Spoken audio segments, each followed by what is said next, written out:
A paz do Senhor, meus irmãos teólogos, tudo bem com vocês? Espero que vocês estejam bem. Sejam todos bem-vindos ao meu canal Crescendo com a Bíblia. Isso mesmo, meu canal é um canal de curiosidades bíblicas e também de aprender mais sobre a boa teologia. E por causa disso, nós demos início a uma série de estudos da teologia sistemática. E a matéria que estamos estudando nesse vídeo é Hamartiologia, a doutrina do pecado.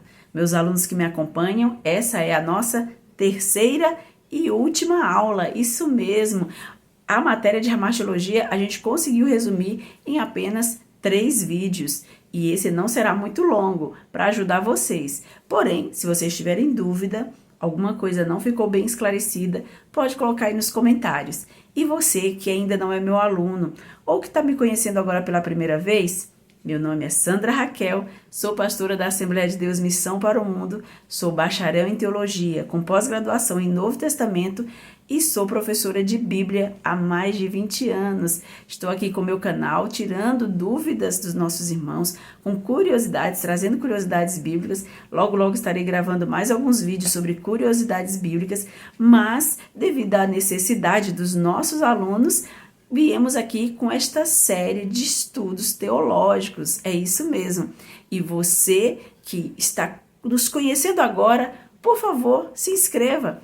Aperte o sininho aí para você receber as notificações das próximas aulas, dos próximos vídeos do nosso seminário, da nossa, vamos dizer assim, dessa nossa continuação de estudos da teologia sistemática. Eu tenho certeza que você vai gostar muito. Deus vai falar com você.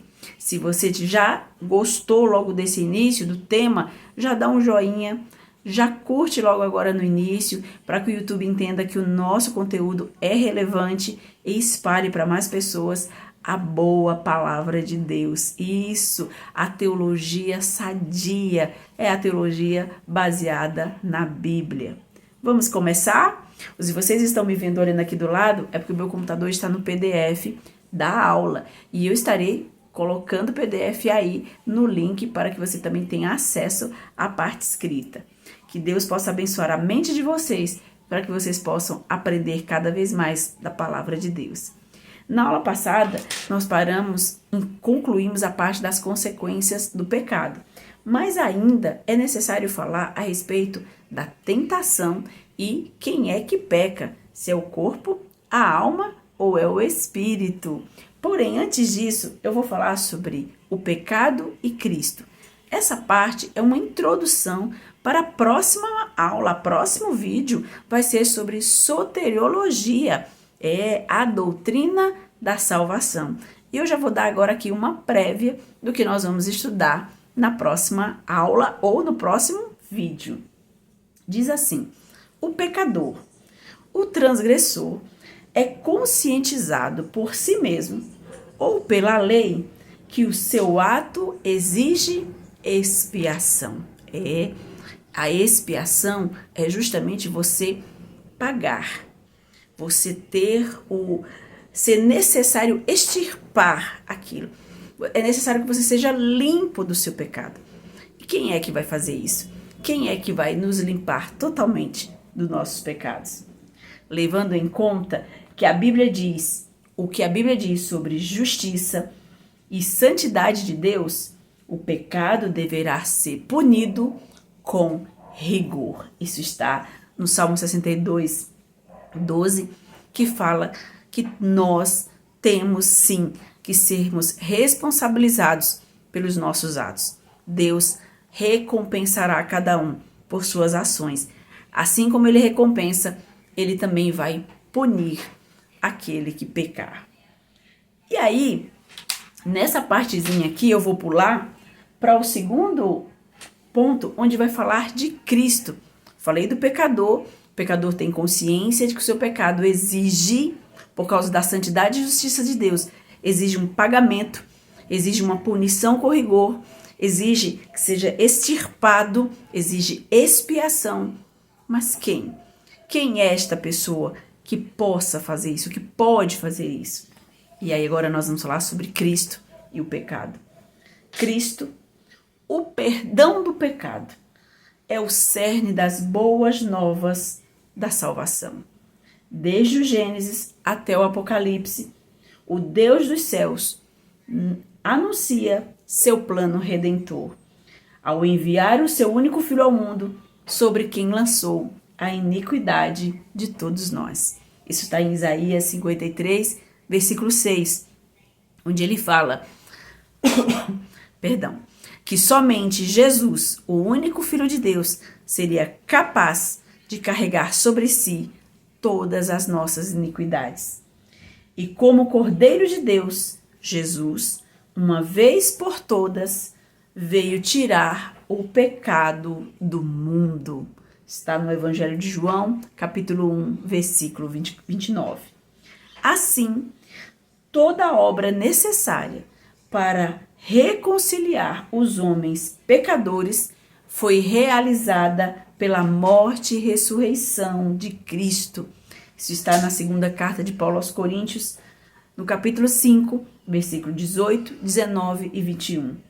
Nada mais é requerido dos homens para que se tornem livres e completamente justificados de todas as suas transgressões, do que a fé na propiciação da cruz. A única coisa exigida do homem é a fé na propiciação da cruz, ou seja, a fé no sacrifício de Jesus. A fé em Jesus ter sido nosso substituto. É isso que nós vamos estudar em soteriologia. Está em Romanos, capítulo 3, versículo 23 ao 25. Por intermédio de Cristo, tornamo-nos agradáveis a Deus, que mediante a adoção concedeu-nos todos os benefícios de filhos. Antes criaturas, agora somos filhos muito amados e com franco acesso ao trono da graça. Essa é a nossa real condição. Essa é a nossa condição hoje, como filhos de Deus, filhos muito amados por causa do sacrifício de Jesus. E o perdão dos pecados é o cerne das boas novas, o cerne do Evangelho, ou seja, a parte central do Evangelho. E agora sim, nós vamos voltar para a perguntinha que diz: quem peca? O corpo, a alma ou o espírito? Quando nós estávamos estudando antropologia, nós já temos vídeo aí no YouTube e da nossa série teológica, da teologia sistemática antropologia, e nós explicamos que a alma somos nós.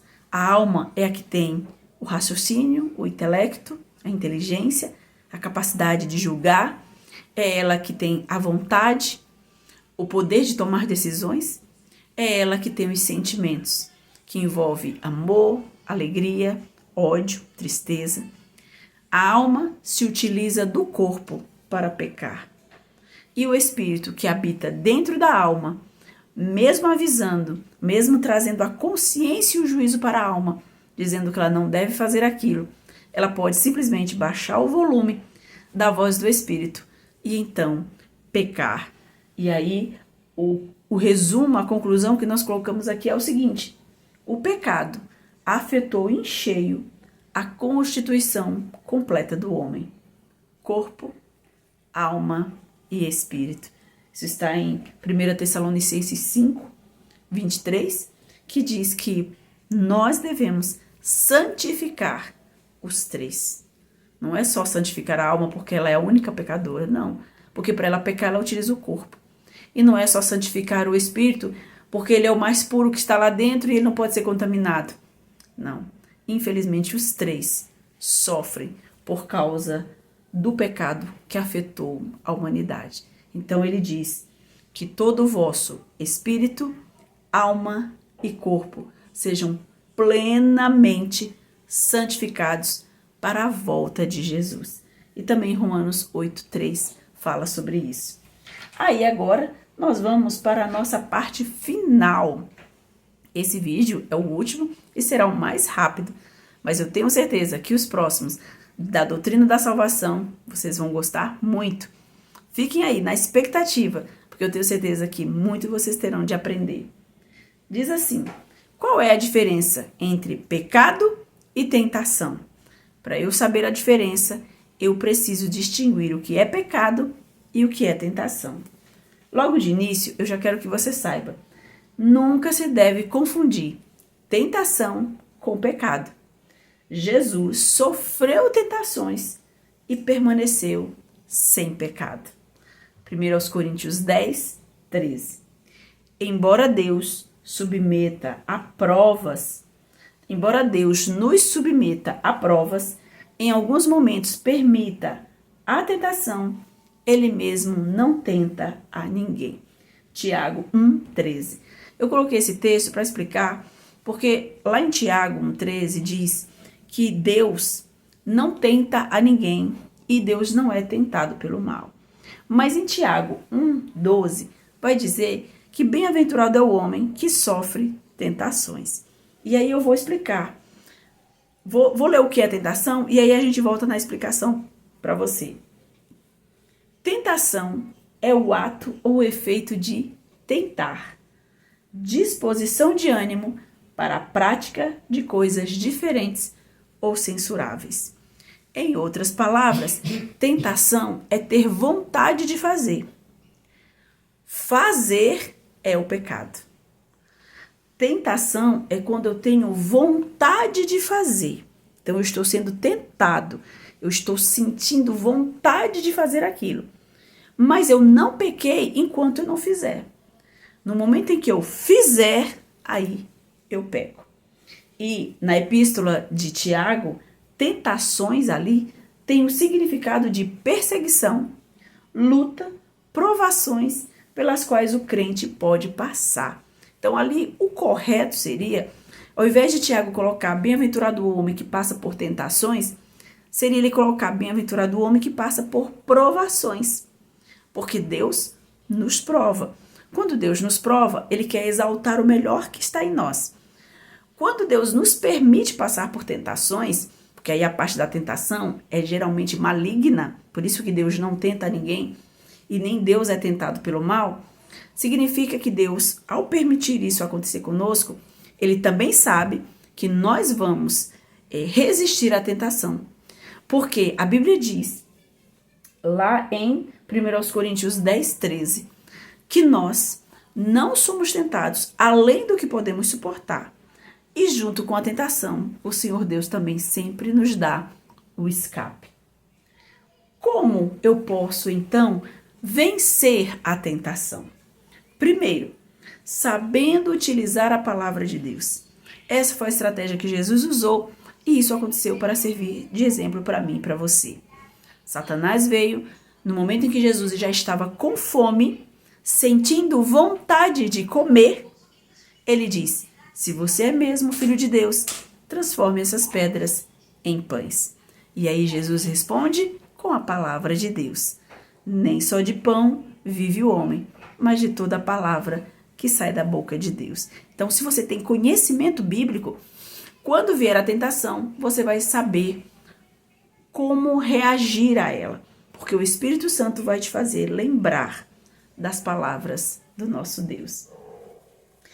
Através da oração. Isso mesmo, porque a oração nos torna sensíveis à voz do Espírito Santo, que vai continuar nos orientando dentro da Bíblia o que devemos fazer na hora da tentação. Vigilância, isso, olhos bem abertos a tudo que está acontecendo ao seu redor, para que você venha fugir, escapar da tentação. A Bíblia diz, fugir da aparência do mal. Só a aparência já pode ser algo que faça ou você pecar ou fazer o outro pecar. Disciplina, isso, colocar regras para você mesmo. Jó diz, fiz um acordo, fiz um concerto com os meus olhos, não olharei para nenhuma virgem. É você criar regras para você, disciplina, uma conduta habitual que lhe livre, que lhe bloqueie, que lhe limite, coloque limites para você. Isso vai ajudar muito você a vencer a tentação. Resistindo ao diabo. Só que para resistir ao diabo, é necessário primeiro se submeter a Deus. Se você não se submeter a Deus, não estar ali debaixo das suas ordens, debaixo da sua orientação, não há como você resistir ao diabo. Mas a Bíblia diz: sujeitai-vos, pois, a Deus. Resisti ao diabo e ele fugirá de vós. Buscando a santificação. A palavra santificação significa separado e consagrado. Você foi separado do mundo, separado do pecado e consagrado para Deus. Não misture o santo com o profano. Pense, eu fui separado e consagrado para Deus. Não posso estar agindo como alguém profano, fazendo coisas que sejam profanas ou estando em lugares onde existem coisas profanas. Você é sagrado. Ocupando a mente com coisas espirituais. E aqui a gente encerra. Se você não quer cair em tentação, tire de diante dos seus olhos tudo que vai lhe levar ao pecado. Tudo que está fazendo você sentir vontade de fazer o erro, vontade de pecar. Mas coloque diante dos seus olhos, coloque na sua mente tudo que for bom, amável, de boa fama, de honra, tudo que lhe trouxer pensamentos espirituais, sentimentos espirituais, contato mais ainda com Deus. Você gostou dessa aula? Você aprendeu alguma coisa? Foi bom para você? Fez você crescer espiritualmente ou na palavra do Senhor? Ficou com alguma dúvida? Não concorda com alguma coisa? Deixa aí nos comentários. Eu terei o maior prazer de te responder. Que o Senhor Deus te abençoe, te guarde e te proteja. E eu te espero na nossa próxima aula sobre soteriologia, a doutrina da salvação.